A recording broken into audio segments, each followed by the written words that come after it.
Howdy, folks, and welcome to another day in the Milky Way. And tonight we got a great show for you about Manly P. Hall with my co-host Lucky Stone and our special guest tonight, Trina Phoenix. Thank you both for being here tonight as we pleasure.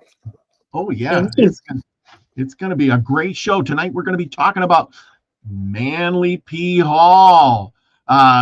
There was Manly P. Hall and his Hidden Truths of History. And of course, many of you have this book, The Secret Teachings of All Ages. And that's what we're going to be kind of going through tonight, because that is such a fascinating book. It opens up with Aristotle and metaphysics. We'll be talking about the hidden teachings that were passed down from a far older generation. And we'll be exploring Manly P. Hall's life, a man who spent his life preserving this ancient wisdom of Greek, Egyptian, Atlantis, the mystery schools, Freemasonry. What if the myths are coded messages? And what if the temples are textbooks of stone? What if the real story of humanity has been carved in symbols, waiting for us to wake up and read it? This just isn't a history lesson. It's a spiritual excavation, like we're digging it out. We're going to talk about lost civilizations, sacred geometry, alchemy and of the soul, and the indivisible patterns that shape our reality itself. So turn off all distractions, grab yourself a cup of coffee, sit down, and listen closely. There we go. What do you say to that? Trina, you're all excited about Manly P. Hall. Oh, he's always been one of my favorites. Literally one of my favorites. And I was gifted the big book, the Diamond Jubilee edition, many, many years ago. And I still haven't yet to even get through all of it. And it's just amazing. Absolutely amazing. It covers so many different belief systems, languages, how they work with math and numbers, Hebrew alphabets.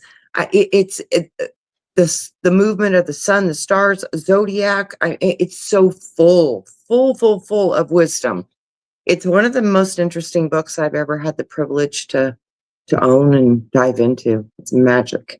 It's wonderful. Yeah.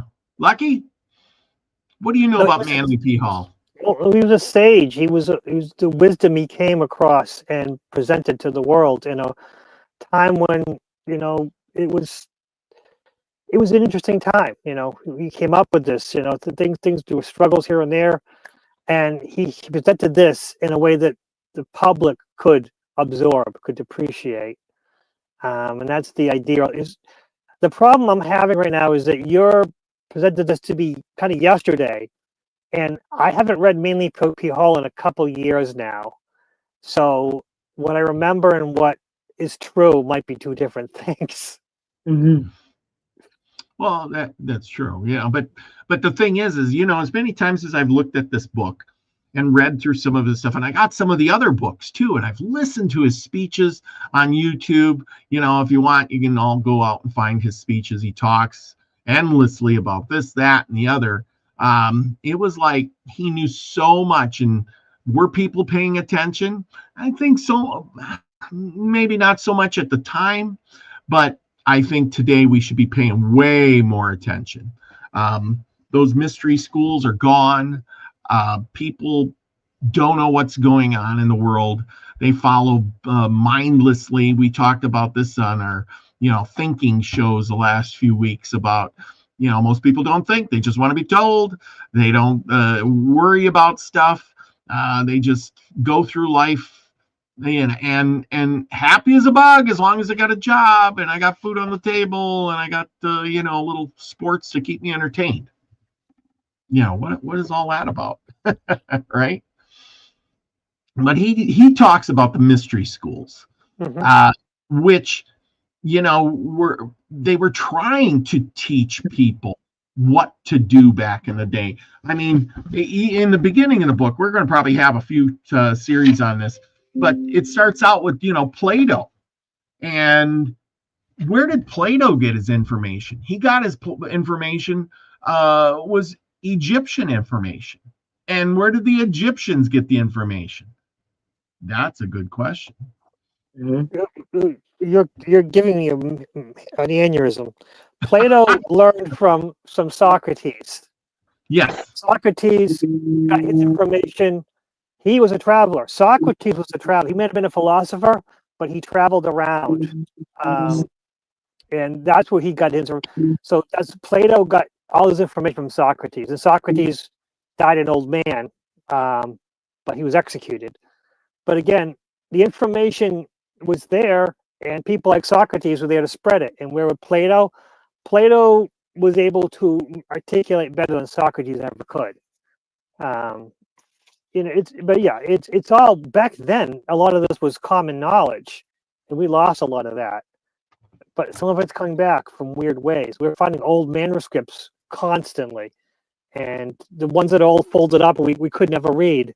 Now we can use computers and scanners to read those scrolls that we can't open because they'll just disintegrate. But now we can read them. So all this has come. So everything they saw, that the history, the secret societies are gone. They might be on their way back now because the information is going to come back into the world, and they're going to present it as, archaeology and history. But those who pay attention can look at it and learn from it. That's what Meaningful Hall was about. That was about those who pay attention will be ones who learn, and those who don't, well, it's an interesting story at least. Yes. They were, they're bringing them back slowly but sure. Oh, there you go. I was wondering what was going on. I got this picture up here. It's like, it's gone. Oh, I'll get rid of that. There we go. You're back. Yes. Oh, sorry, my phone was going crazy. Of computer genius here. Trina, what do you think about that with Socrates and Plato learning these secret teachings? My question here tonight is, because Manly basically wrote all this down. He didn't really think of a lot of things, new philosophy. He was just repeating this learned philosophy, and all that magic that we call an illusion isn't really all that illusion. It was science. But where do you believe that the world was smarter back then? Did they have the real knowledge and we've lost it? What is truth? Truth is about what is true through what you perceive as truth. So truth changes with new ideas and foundations and belief systems. So the truth of those times, that seemed to be much of what Manly P. Hall would capture when he would look at the society issues, what was happening within different cultures, what were their belief systems, what were their foundational ceremony rituals, what were the things that they did, how did they believe, and why did they believe it.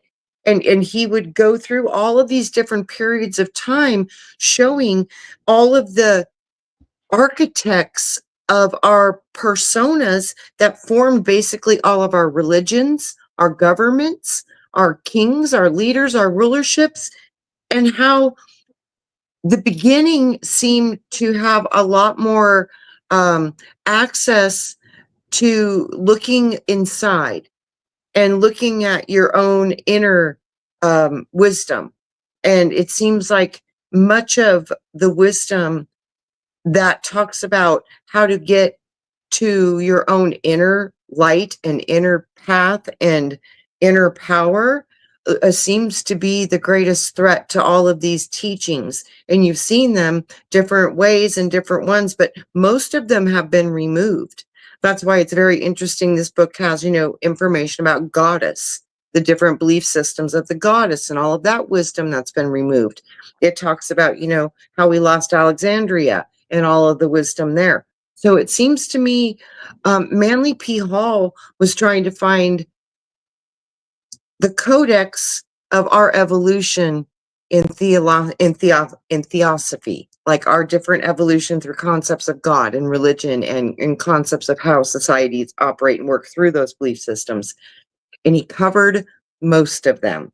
It's interesting because, like I said, I have a very special big book, and there's only about 500 of these in existence. And it's interesting because a lot of what's in my book is not in the books that are in public anymore. And the very first pictograph in my big book is of Saint Germain. Oh, So the beginning of nice. my book starts out with one of the so-called immortals. So it's profound information. Uh I think there's a lot to it. And then the next lithograph is the different religions of the world. So it's, it's basically showing you, when you understand how this is working, it's all based on pushing you into certain belief systems. And the ones that they don't like, the powers that be, they will squash those and go through wars and all this different stuff to get rid of belief systems that they don't want. Inevitably, it all seems to go back to, when you realize you don't need an intermediary between you and God, that's where we seem to run into the issues. They always want you to go outside of yourself or need to communicate with somebody who knows more than you do. And I think that this was the thing Manly P. Hall was trying to tell people through the old symbols, through the old languages, through the old practices. You can see how people were finding out how they could create with geometry, math, thought, prayer, mantra, sound, light. And then they did a lot of research too about the ancient archons or the ancient gods that ruled at those times. And the attributes of those gods seem to be the same attributes of the ones that mostly we're worshiping now. So it's very interesting to me. One of my favorite books ever written.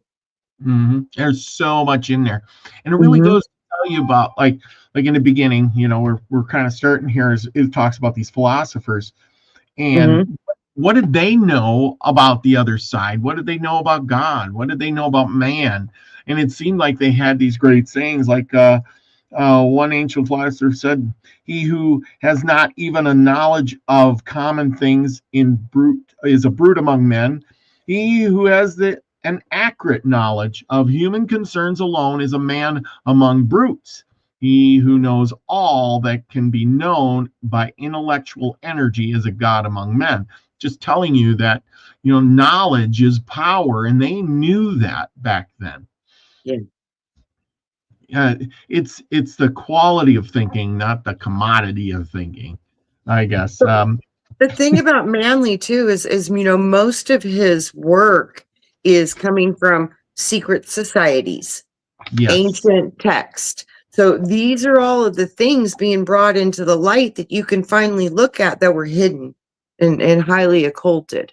So, you get to see them for yourself and get to see, oh, wow, this is what Plato was talking about. And this is his descriptions of Atlantis. And, you get to actually look at where these mythos have actually come from and who actually brought them into our written words, and look at them for yourself and make your own decisions on what you believe. And it's amazing too, because the Plutonic influence in the Bible is profound. There's a lot of it in there. It looks like a lot of it came from, Plato and the theories of that.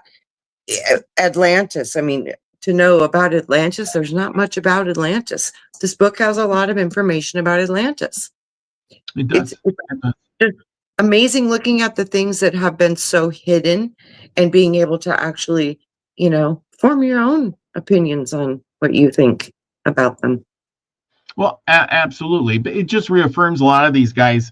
I was going through some of these, and they were all talking about the Trinity. Just like Christianity has the Trinity. And they were talking about a Trinity, but only in a different way. Is it to me? I think, well, these guys were almost, some of them were before the Bible.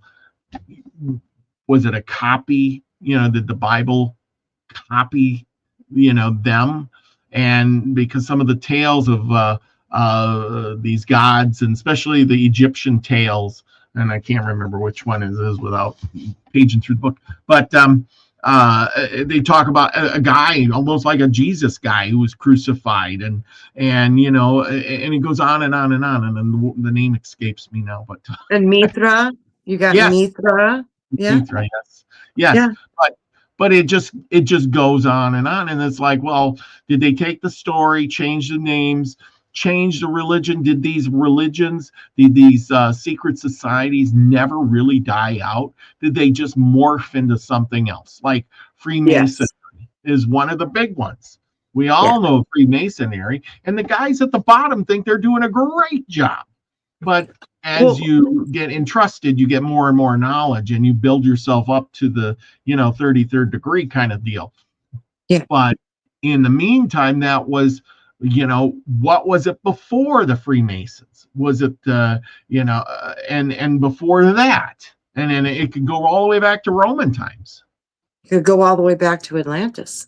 It absolutely could, because secrets never die. No matter how many times the church had burnings, putting somebody on the stake and burning them alive, they only got one. They didn't get all of them. Just like they find these Dead Sea Scrolls. Somebody took the knowledge, knew that they were going to not survive, put it in a jar, and hid it away for some other day. Absolutely.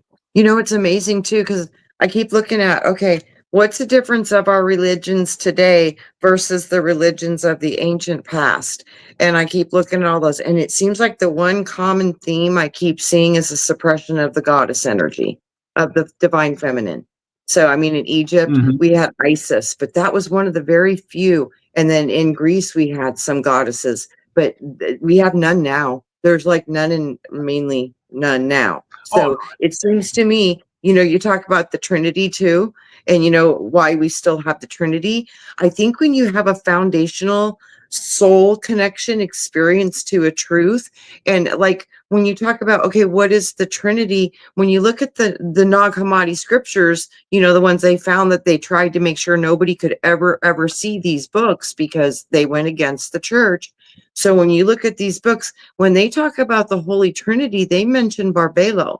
And Barbelo is known as the first thought birthed out of source, which is the invisible Father.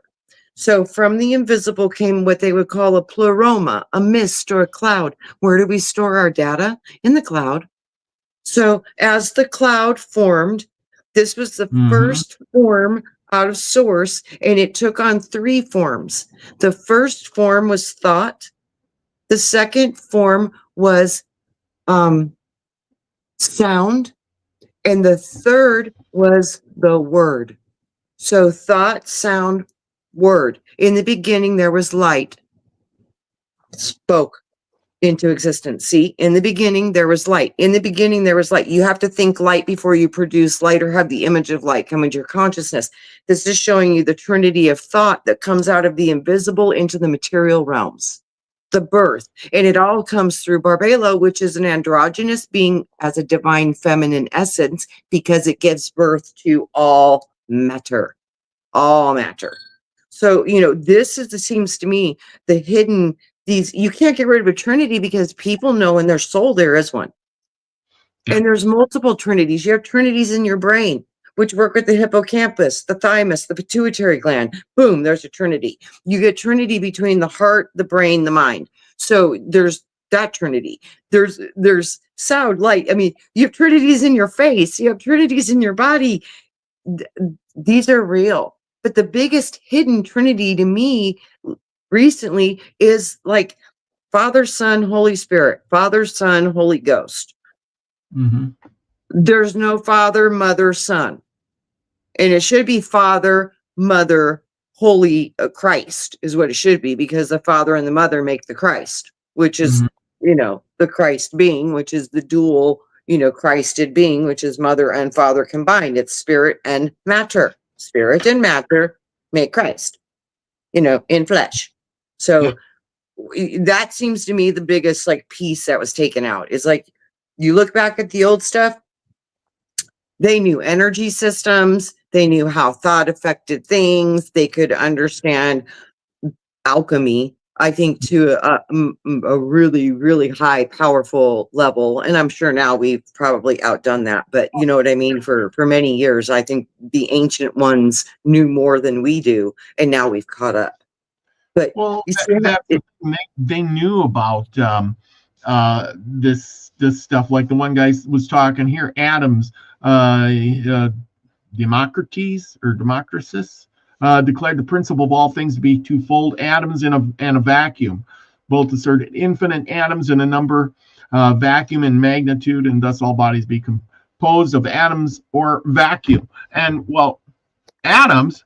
How could he see atoms? What did he know about atoms? This was, 1,000 years ago. yes. Where's his electron?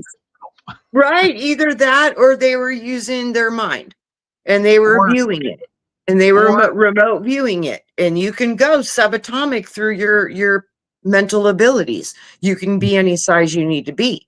So that wouldn't, it's either one or the other. And 10 to 1, if they have the consciousness of the atom, it seems to me that's all that would be needed for the development of the microscope to see it to materialize in the material realm, because there's a need, because the consciousness has become aware of it.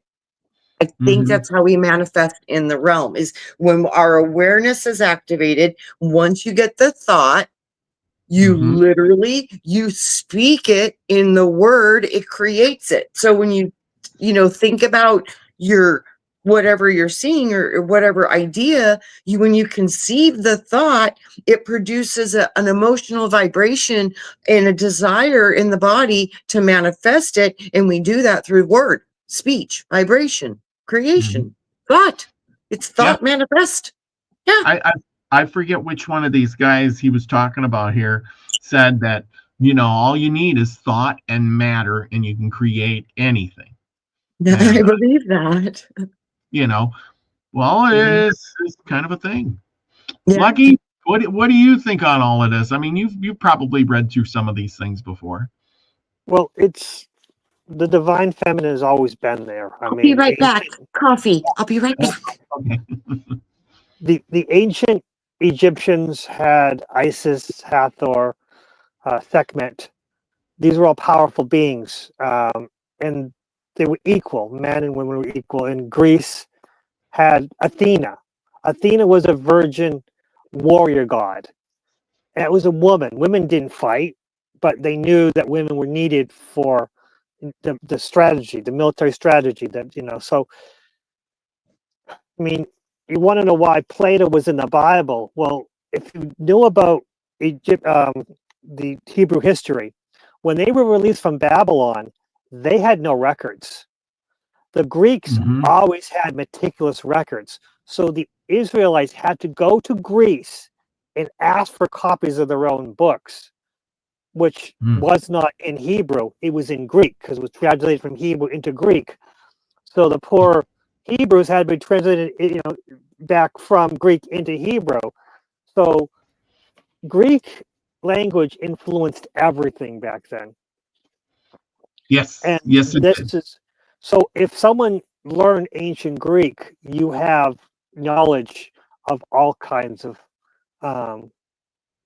ancient histories, because these books are always available. They're coming up, and like I said, they're coming up in archaeological digs and stuff like that, and they're presenting the information as an interesting archaeological, interesting history. Well, people who have the eyes to see, no, wait, let me read this from a more of a spiritual level, and they'll be able to learn this stuff. And then once it's there, others will say, we can't have this in the general public, and then go back and hide it again, which might be why Trina's book has information that mine and your book might not have, because they're like, we can let some of this get out, but we can't let the rest of it get out. And again, like I've always said before, they have to let some of the information out in order to balance out the universe. You can't just, that's like, you two were talking on Esoteric Tea tonight about how some of these movies and things go, and, like Independence Day, I think it was. And that's why the aliens are coming. Well, they always talk about this stuff to get you souped up so that they have this this open door to actually let the aliens in, because everybody will be like, yeah, I watched that on the movie. It's okay. It's cool. Yeah, I'm cool with aliens. Right. What if the only way it can potentially manifest is if they show us, because enough people need to see it before it can come in. It's like the 100 monkey thing, Yeah. you know? Yeah, So that's exactly it. Same principle. But the idea is mm, you have to balance everything. You have to get everybody ready. You have to put it into our consciousness.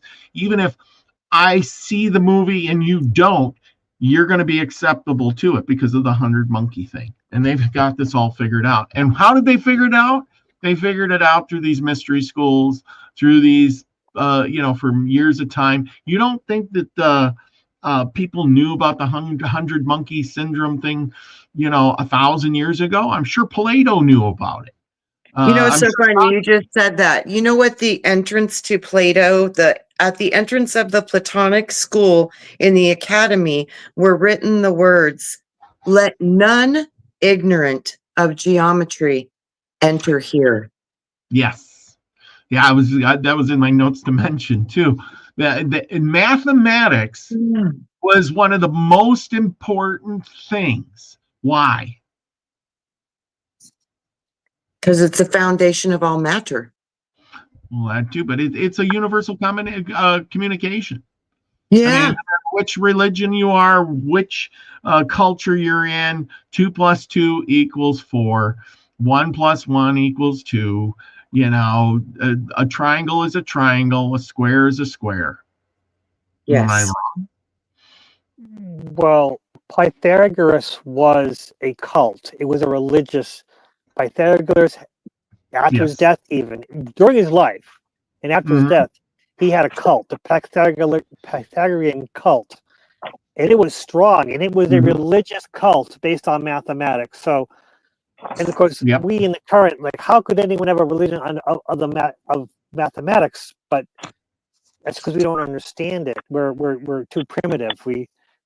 Yeah.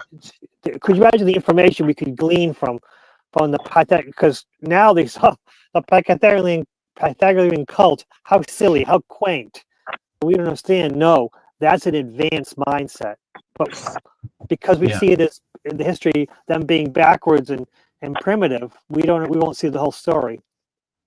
Yeah. Pelagianism was maybe summarized as a system of metaphysical speculation concerning the relationships between the numbers and the causal agencies of existence.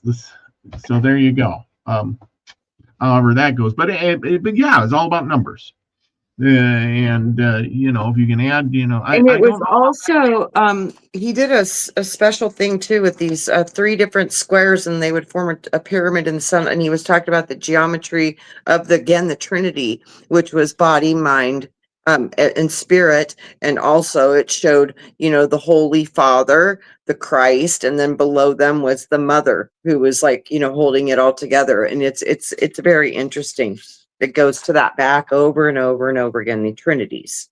Now here's a good one. I got a buddy of mine who's a not a math scholar. He's a Bible scholar, and he has been researching. He called me one day, and he was talking about some numbers. We were talking about the 666 and the number of man and blah blah blah. And he says, well, yeah, he says those numbers are throughout the Bible. They use those numbers. Six is the number of a man, 7 is the number of a woman. So, and he went on and on and on. And he says that's how they're trying to convey some kind of a message there, or establish a fact without even telling you. And you're just reading. Most people are just reading numbers and then reading the story. And then there's a story sometimes inside a story, and people they just don't get it. And so you're reading a story, you read another story inside the story, and then people are so messed up they don't know what's going on, and they give up. They don't know what the meaning of it is. Yeah. Something like that. I think Pythagoras was That was some of the most amazing, brilliant stuff I'd seen come out of Greece. I mean, that was amazing. Just to show you how the dimensions operate. Like when you look at this, you know, from 1 to 2, it just different. How 2 to 3 makes the triangle, and then 3 to 4 makes the 3-dimensional triangle, and then, you know, the tetrasax and all the different things on the back of that. I mean, this is literally mind-blowing stuff. And then his number system is different. He talks about even numbers and perfect numbers and odd numbers, and that is mind-blowing. The math, the way that they could see, because I don't think they had a calculator. So, you know, I'm like, this is mind-blowing what they were doing with the numbers. It was just absolutely profound.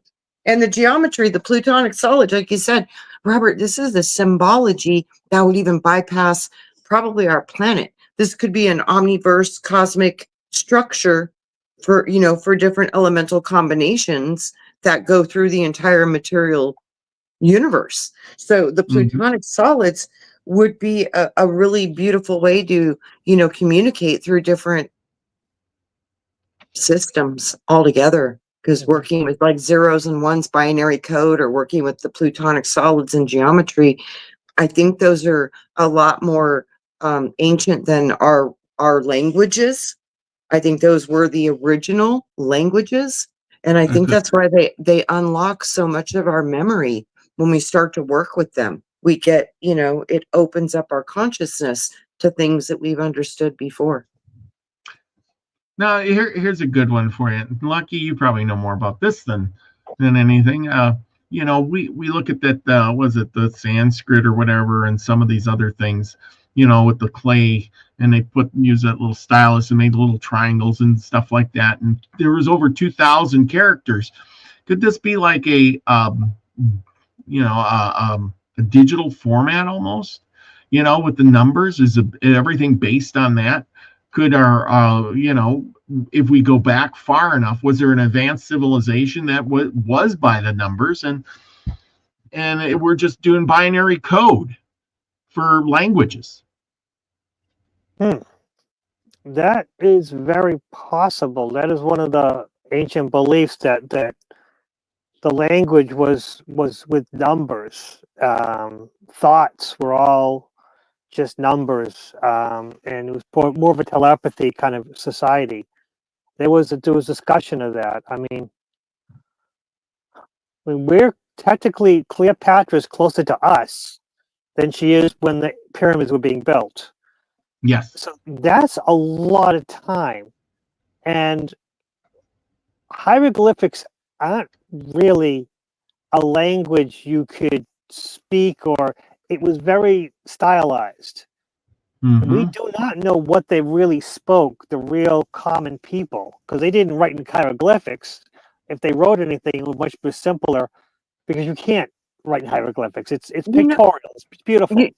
Yeah, you know, that's what I've always thought. It's like, but they wrote in hieroglyphics because it was another way to expand language. Like they could get a whole concept into their mind with one hieroglyph, because they knew what that meant for their society. They had a very big understanding of that. And that one hieroglyph could have been like a whole legend of, you know, an important legend of something they accomplished, or a struggle they went through or something. So I that's just so beautiful. But it's amazing how you're talking about the numbers. It's like they say, the method of securing the numerical power of words. It's Pythagoras. That's what he was looking at, was the numbers associated to the letters and the languages. And it's so much information, but it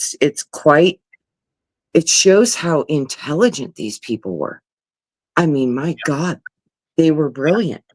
Well, our intelligence, it has waned a little bit, you know, as society has gone along. I swear we're letting ourselves get dumber. We were just, they were just talking, and you were talking about the other show, Lucky, with Courtney, about how you're going to have to do life skills because people don't know how to cook food, you know, or can or sew or whatever. That's a good idea. if we're getting that bad. Oh, it is. It's a great idea, but I mean, it's getting that bad to the point of you have to teach adults life skills. That's something you should have learned when you were a child. Like tying your shoes. I got to make a video on how to tie shoes because everybody got slip-on shoes for, nobody taught their kids how to tie shoes. I don't accept that. I don't accept any of that. Just because Really? people don't know it, it's okay. It's not that they're stupid or that they're inferior to what us who learn all this stuff. It's about, okay, they didn't learn it, but now we want to give them the opportunity by saying, Yeah. "Oh, how ridiculous! You didn't learn this by now. Oh, what's wrong with you?" That just separates us. It's about, oh, you don't know that? Let me work with you. Let me teach you. That's the mindset we need for the new world. Not the, why don't you know this? Oh, no, I agree. I agree with that. But I'm saying you said how ridiculous it is. It is. Well, okay. I take it back. Let's go back. Let's go back a little bit. Grumpy old, get off my lawn, kids. I'm saying is that it sounds ridiculous because you're judgmental. Back in the day, that was that was a normal thing to learn how to cook food, how to tie your shoe, how to can food. Every 90% of the people in the country would have a garden. Today, maybe 10% have a garden, and most people don't know how to plant seeds. It sounds ridiculous. Yeah, it's, oh my gosh, you don't know how to plant seeds. Oh, but they were never taught. I agree with that. Never taught. They don't know. If you're never taught how to drive a car, you wouldn't know how to drive a car, ride a bicycle. It sounds ridiculous. We all learned how to ride a bicycle back in the day, but today, I don't think kids learn. And it's just, but there's so many things. The reason why they don't learn this is because there are other things that they can learn. So it's about choices, and then they come to a point. It's about come to a point when they say to me, "Oh, I don't know this," and rather than me saying, "Oh, you shouldn't learn that when you were young," it's me saying, "Okay, let's work our way through it." Yes, people do not know. The schools have to pick and choose. That's just how it is. The parents, they're busy with 2 jobs, so they can't teach their kids. So a lot of this is just about the current situation and how we can improve it. Have the option. We have YouTube. We can start teaching everyone that they need to know life skills. They may not have them, but let's help them get there. Yep. But I'm also a little bit, high in the sky, half the time, meditations and stuff like that. And I just want to stop the judgment whenever I can. Well, I mean, I get that. It'd be like these kids nowadays, so you give a kid a computer and they're whizzing through stuff, and I struggle. I mean, it's night and day. I would like to learn better, but it doesn't seem the most important, highest thing on my list of things to do. Oh, gee, yeah. But it's good to be well-rounded, put it that way. Yeah, it's true. So, but back to Manly, P. Hall, so what about these mystery schools? Do they still have mystery schools today? That's a good one. Is there people being taught this stuff right under our noses? I don't know. Absolutely. There's evidence of it all around you. I mean, just look at the major colleges in America. They have some of the biggest secret societies. I mean, isn't it Harvard that has Skull and Bones? Yale. Yeah. Yale. Okay, yeah. But Harvard has one too. They all have one. I just don't know what they are or their names, but they all do have these. And yes, the foundation of a secret society begins in a fraternity. Yes. So that's your ground level is in your fraternities, and a lot of people get initiated if they show that they have any psychic or abilities, any kind of abilities. They identify you, and so there's many different ways that you get into these societies. But no, they've been around forever, and they probably will always be around forever. Yeah. Yeah, but Yeah. like I said, most of them are in plain sight. You just, like I said, you've been not trained to see, but most of them, the big ones, are founded in our highest education systems in the world. Yeah. Oh, I agree. Yeah, they always, I mean, there's people always videotaping and saying, look at, they're giving the secret handshake.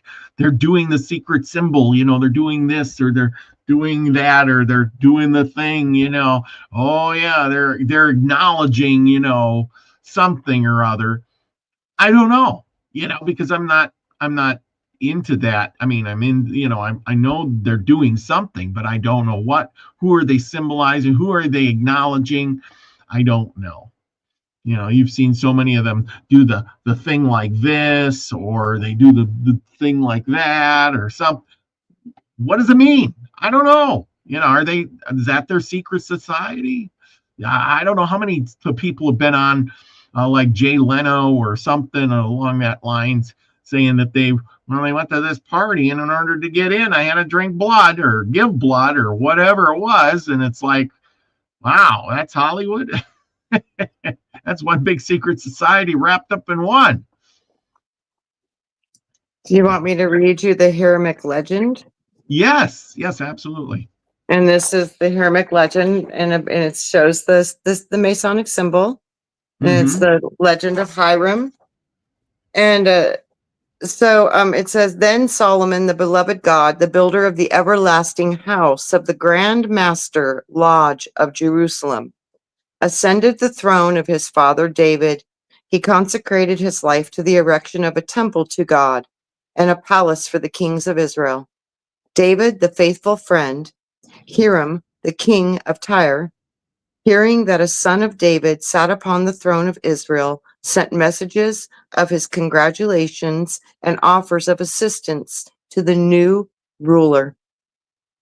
In the history of the Jews, Josephus mentions copies of the letters passing between the two kings, where they then to be seen both at Jerusalem and at Tyre. I think that's how you say it, Tyre. So, despite Hiram's lack of appreciation for the 20 cities of the Galilee, which Solomon presented to him upon the completion of the temple, the two monarchs remained the best of friends. Both were famous for their wit and wisdom, and when they exchanged letters, each devised puzzling questions to test the mental ingenuity of the other. Solomon made an agreement with Hiram, promising vast amounts of barley, wheat, corn, wine, oil as wages for the masons and the carpenters from Tyre who were to assist the Jews in the erection of the temple. Hiram also supplied the cedars and the other fine trees, which were made into rafts and floated down the sea to Joppa, where they were taken inland by Solomon's workmen.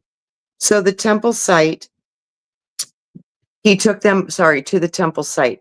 Because of his great love for Solomon, Hiram of Tyre sent also the Grand Master at the Diagnostic architects, Chiram, a Biff, a widow's son, who had no equal among the craftsmen of the earth. Chiram is described as being a Tyrian,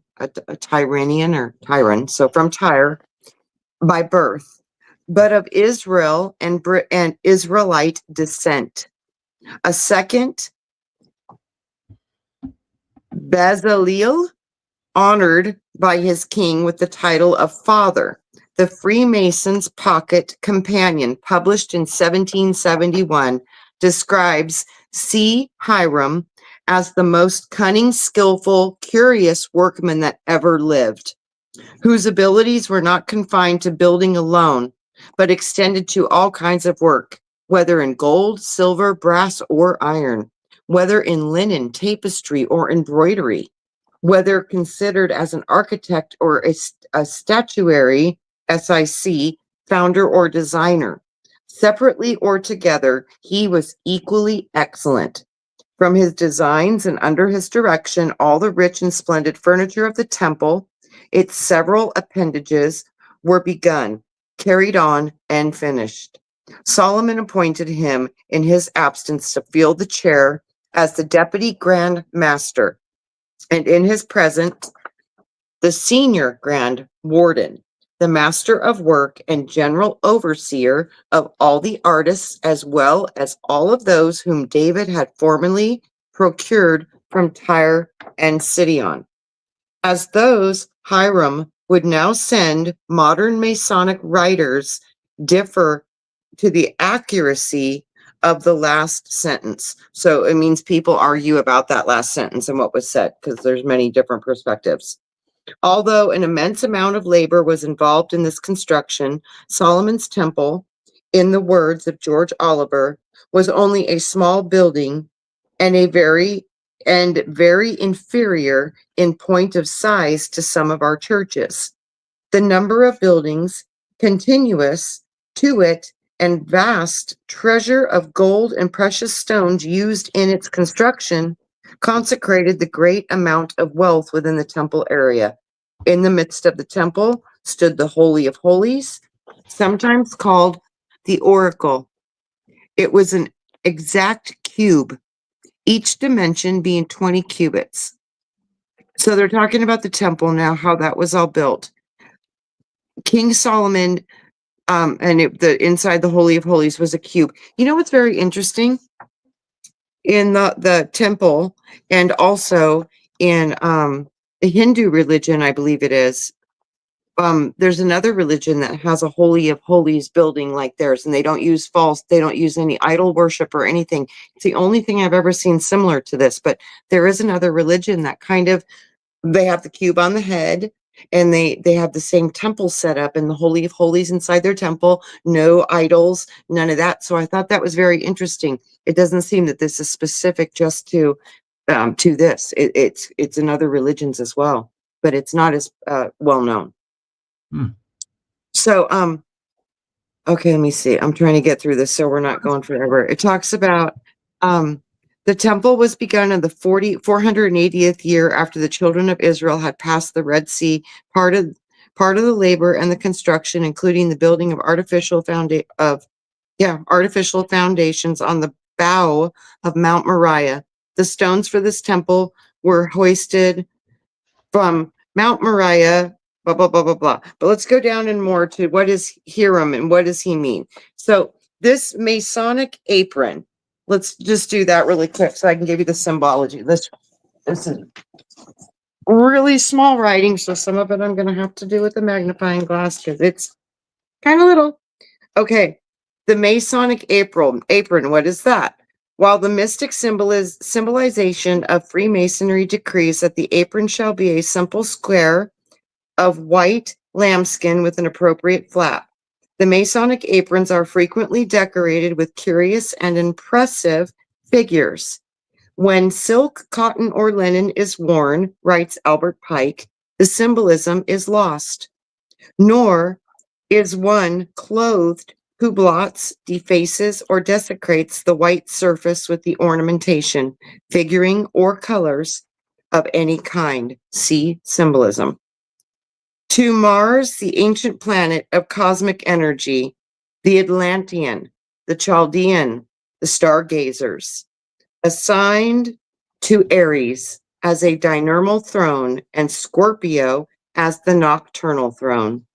Those not raised to spiritual life by initiation are described as dead from the sting of the scorpion, for they wander in the night, sight of divine power through the mystery of the Paschal Lamb, or the attainment of the golden fleece.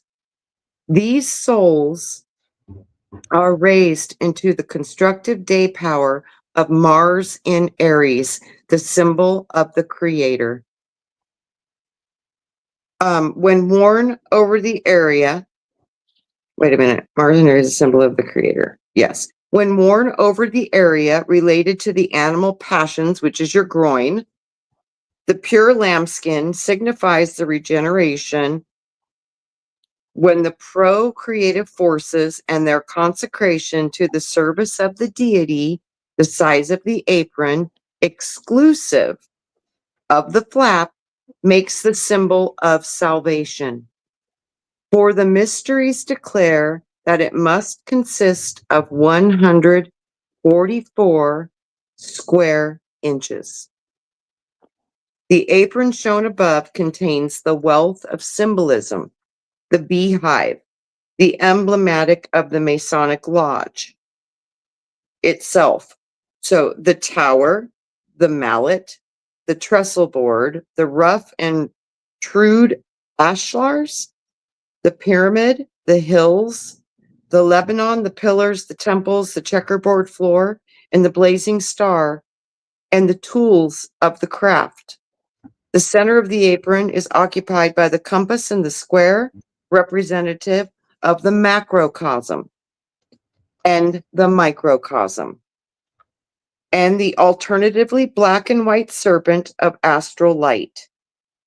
Below is an acada branch with 7 sprigs, signifying the life centers of the superior and the inferior man, which is the 7 chakras, as above, so below, according to the planets above and according to the chakras below. So the skull and the crossbones are a continual reminder of the spiritual nature that attains liberation only after the philosophical death of man's sensuous personality. So when I look at all the Hiram and the death and the life, that's about the spiritual journey of man. It's kind of like the tarot cards. You know, the fool's journey, you go through all the lessons and the learning, and then you learn about the spiritual part of yourself, and then you blend those two together, and then you're no longer dead. You've come back to life. You've been resurrected. And they believe that resurrection was only done through enlightenment, that you aren't resurrected after you die to only get salvation. You have to resurrect before you die, understanding you're more than just your physical carnal nature, that your spirit and matter in one being. So that was to me what all I got from when I started looking at all the Masons and the Hiram stuff. I was like, this is about the journey of the fool. You know, that was in its basic breakdown for me. I'm like, that's what it seems to me, what it is talking about. And it talks about, you know, how what we do and what we build, it really does have an effect on the world. Yes, Mhm. it does. Yes, yes, it does. That was a good one. That was And there's a lot more. Like I said, this is like several pages long, and this is a big book. So there's a lot to this. It talks about the murder of him and what the murder represents, and that it's the reborn and the death and all that. But it goes into so many different levels of allegory that goes with it. Then it goes into historical stuff with it and where these things were taking place, where they begun. It's talks about the Masonic mysteries of the triune spirit in man. The light delta is symbolized by the Grand Master's Lodge of Jerusalem, as God is the prevailing principle of the 3 worlds. I mean, it just goes on and on with so much deep information. And the more you read it, the more you start to remember.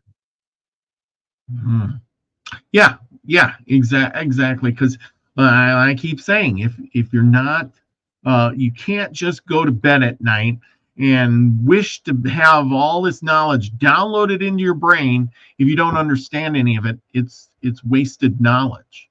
And absolutely. You know what? Let me read this right before I forget and lose it, because this was so beautiful. The great university will be divided into grades. Admission to the higher institutions, which will be through the preliminary tests or initiations. Here, mankind will be instructed in the most sacred, the most secret, the most enduring of all the mysteries and symbolism. Here is the initiative that will be taught by every visible object, every abstract thought, every emotional reaction. It is but the symbol of an internal principle.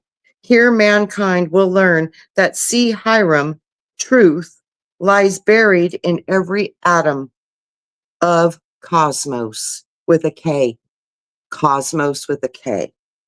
And every form is a symbol, and every symbol is the tomb of an eternal verity. Through education, spiritual, mental, moral, and physical, man will learn to release living truths from their lifeless coverings. Hmm.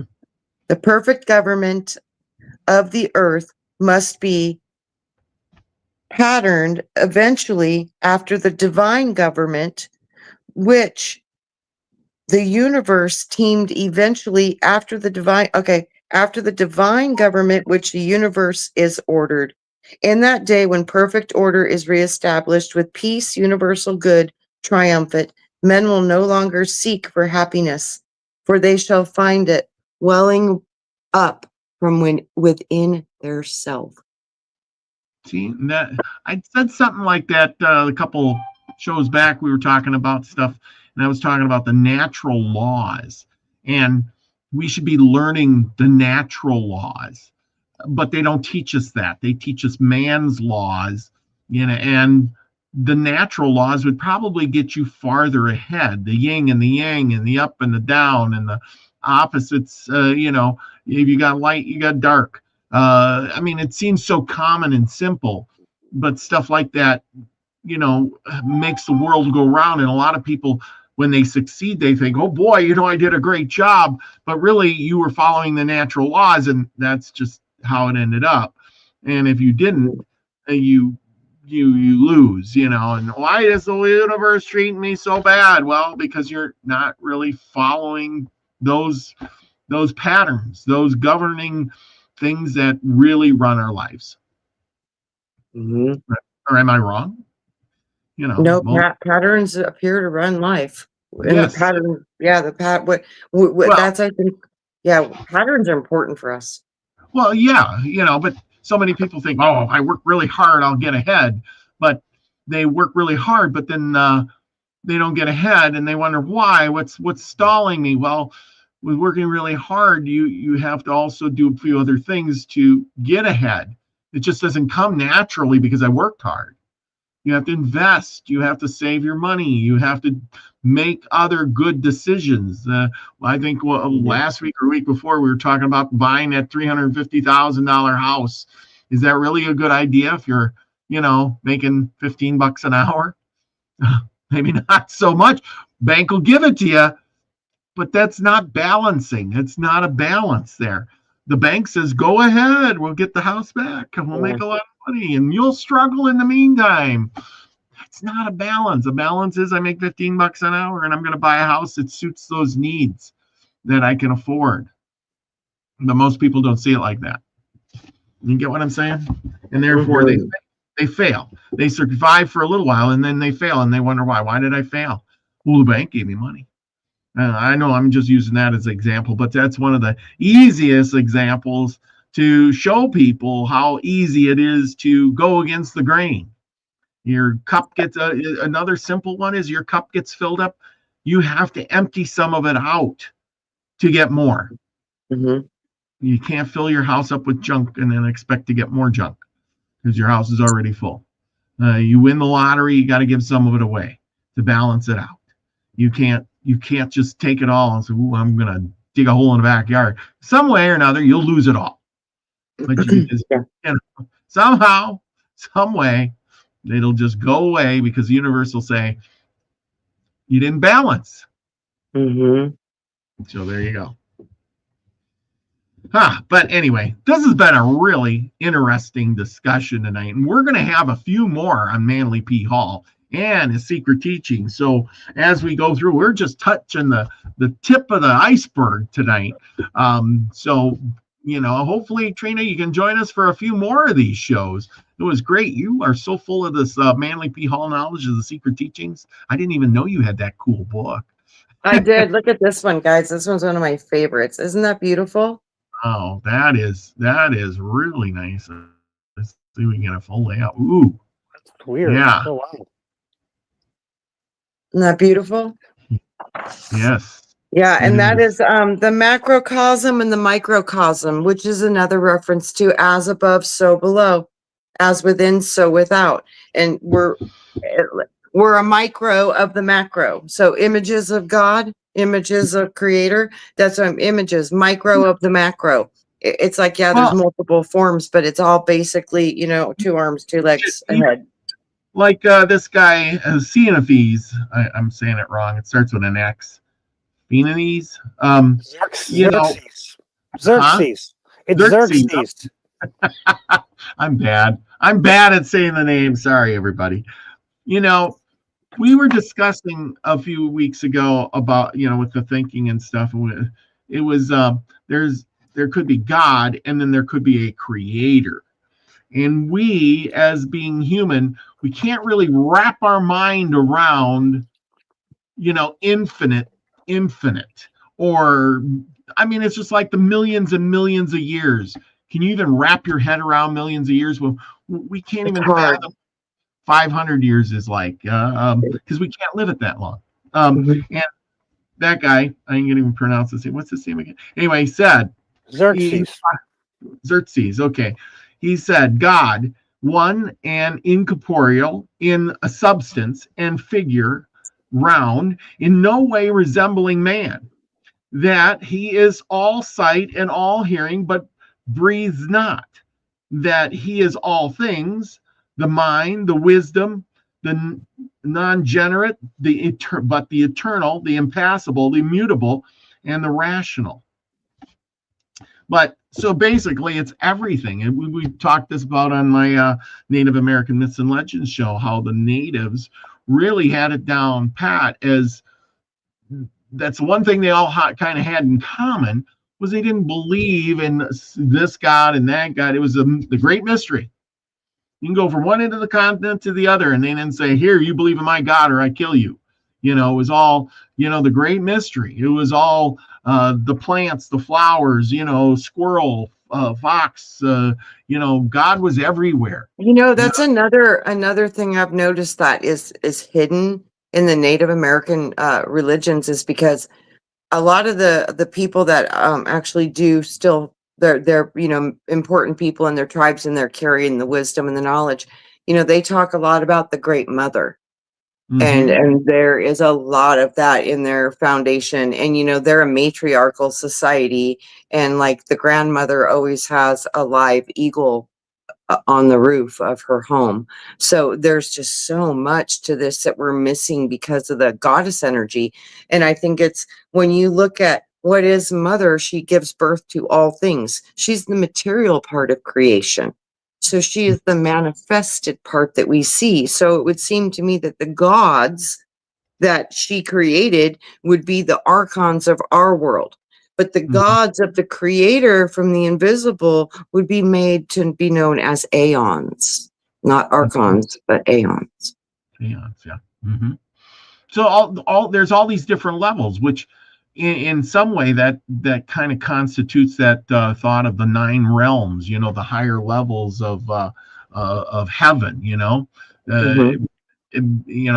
Sometimes we talk about the chakras and stuff, but that just would be, it would kind of be the same thing. The unseeables, the angel type workers, and then then there's the creator people, and then there's the earth. This is the physical, the earth. And we're made of the earth. We resonate with the earth.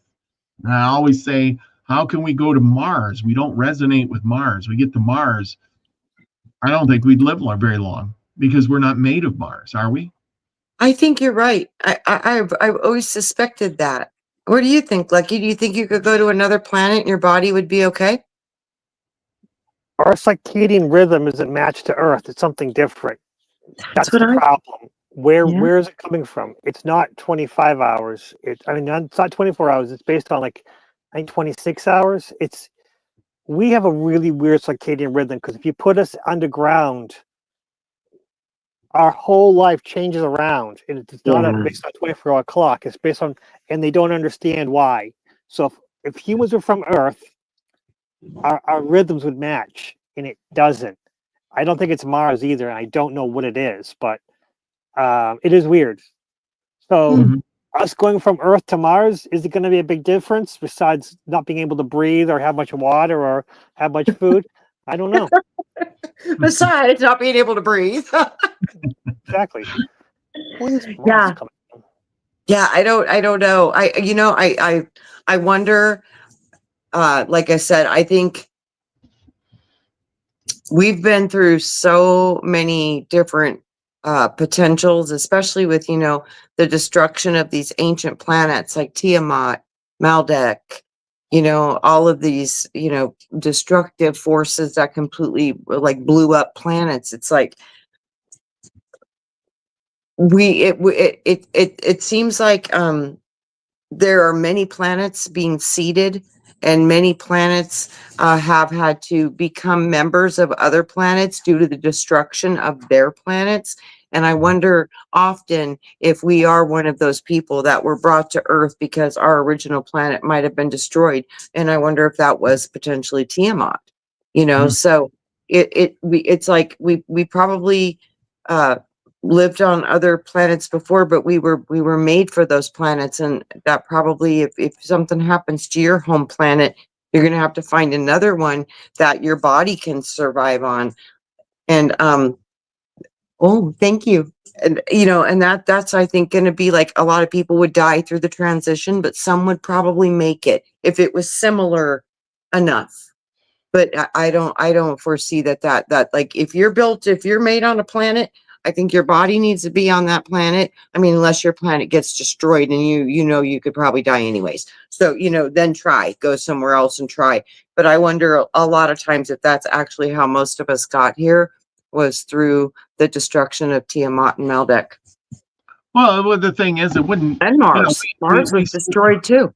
We survive and adapt. That's just like anything else. That we went to Mars. We would have a really hard time, but if we had children there, they would be acclimated to Mars a lot better, and their children's children and their children's children, and would look at us and go, why are you having all these problems? We just walk around. It's great, breathe the air. Epigenetics, when you look at epigenetics, you know how the environment will literally modify the DNA.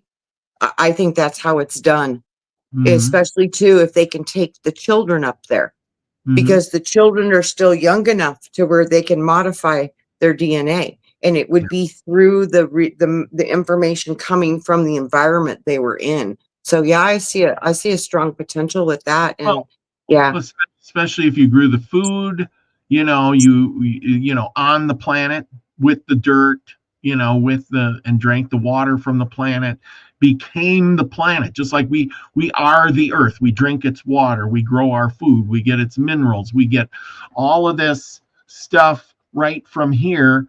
And then we become it. It would take a long time to become Mars, but the children probably would do it faster, and their children's children. So yeah, possible. Yeah. But who knows? But anyway, we're gonna wrap this up here because I'm sure everybody's getting over to Max Vision Remote View class shortly. And if you're not, go over there and improve your mind. As we talk about in here plenty, do a little bit of remote viewing. He does a great job. He's got that nice, calm, cool voice that just says, take a deep breath, relax, clear your mind. And, it's awesome. Just do a little remote viewing, everybody. Remember, we got some good shows coming up in the future. We're going to be doing Manly P. Hall for a few weeks, and Native American Myths and Legends on Tuesday. And I'll be over on Nina's channel tomorrow for Trump. Is he a clone? Was Biden a clone? Are they cloning? Who knows? But anyway, come over there and find out. Thank you for joining us, Trina. Anything big? Thank you for having me. Are you going to be making any videos? I'm sure that everybody's thinking that in their head, like, how come we don't see Trina anymore? How everybody kind of had a hard time with what was going on with YouTube for a while. My intuition said just stay low for a while, because I was worried about a lot of people not having channels anymore. They're like, at least I'll be able to tell them where everybody's going, So for a while, I was just told just hang low a little bit. But I'm going to start doing some more and start going over just some stuff. And you guys let me know if there's anything that you want to know about. But where I'm interested in going is, I've been studying all this stuff now for about 35 years. And the more I look at all of it, It's beautiful information. It really helps you remember parts of yourself that you might have forgotten about, and it's good ways to connect. But what I've been finding the most profound is when you can get into the deep parts of your own mind and retrieve your own cellular soul memory. And that's going to show you more than anything else can. And nothing's real till you feel it. So when you actually go through these experiences through yourself, about yourself, of your own self, it seems to me that that's where a lot of us need to start going. And I think we might need to find some really creative, easy, fun ways to just learn how to go in, tap in, and then write down and report, or work with a person that can help you, talk about, process what you're getting from your inner world. Because I think the changes that we want to see, and the beautiful creative things that we can build together are going to come from the vast wisdom of what we already hold inside of us. We just haven't had access to for a very long time. So I think the unlocking of our gifts and our talents is going to be so diverse and so unique to all of us being diverse and unique. And that diversity and that uniqueness, when we can bring it together with a common goal and common good, and part of remembering who you are, where you've been, what you come from, what your potential creation of existence has brought forth, and what did you learn and bring in. When you start learning more about yourself, you know what you can give to the world. And I think that's where we're going. And all of those gifts, talents, and things you forgot that you are, that you want to remember, are just below the surface of your consciousness. So learn how to dive in and retrieve what's yours, so you can help the world with what you have earned by learning with your soul. Yeah, you hit the nail on the head there. Thank you, Trina. You're Lucky, what do you got going on this week? You got Esoteric Tea next week? Next Saturday, it's going to be a recording.